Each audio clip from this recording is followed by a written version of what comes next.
तो प्रश्न है कि एक ट्राली है जो एक आनत तल पर 2 मीटर पर सेकेंड स्क्वायर के त्वरण से नीचे की तरफ जा रही है। आनत तल हो गया झुका हुआ तल, ऐसे समझ लो, है ना। उस तल पर ट्राली कोई इस त्वरण से नीचे की तरफ जा रही है और कह रहे हैं गति प्रारंभ के 3 सेकंड पश्चात उसका वेग क्या होगा।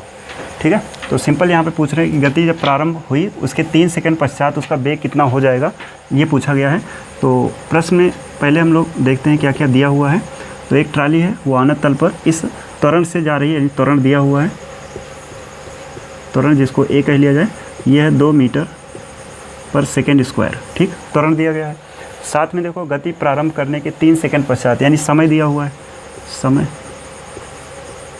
टी, ये दिया गया है 3 सेकंड।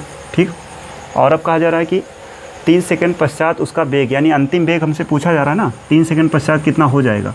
तो अंतिम वेग निकालना है, v पता करना है। ठीक, अब देखो इन सब को मिला के जो फार्मूला होता है उसमें अभी कहीं ना कहीं u तो छूटा हुआ है ना, और u के बारे में ऐसा देखा जाए तो अभी समझना मुश्किल है ना, क्योंकि u इसमें छिपा हुआ है, उसको हमें ढूंढना पड़ेगा। तो इसका जो प्रारंभिक वेग है वो कितना है, उसको हमें इस प्रश्न से ढूंढ के निकालना पड़ेगा। ठीक है, प्रारंभिक वेग u। अब देखो इसमें कहा गया है कि गति के प्रारंभ या गति प्रारंभ करने के 3 पश्चात, यानी गति प्रारंभ हुई है ना, यानी उससे पहले वो ट्राली कैसे रुकी थी, स्टॉप थी, है ना। तो इसलिए उसकी प्रारंभिक वेग को क्या मान लेंगे, 0 मीटर पर सेकेंड।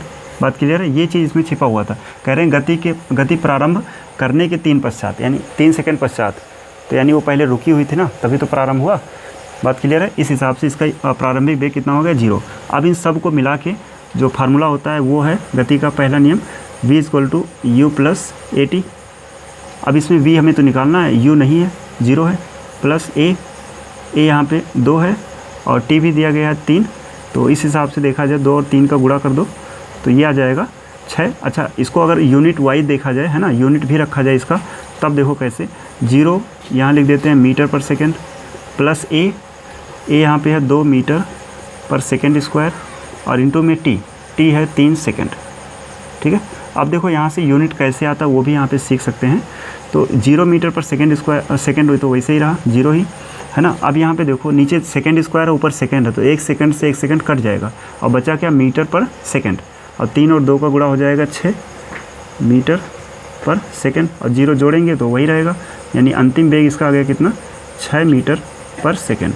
तो इस हिसाब से गति प्रारंभ करने के 3 सेकेंड पश्चात जो ट्राली का वेग होगा वो 6 मीटर पर सेकेंड होगा।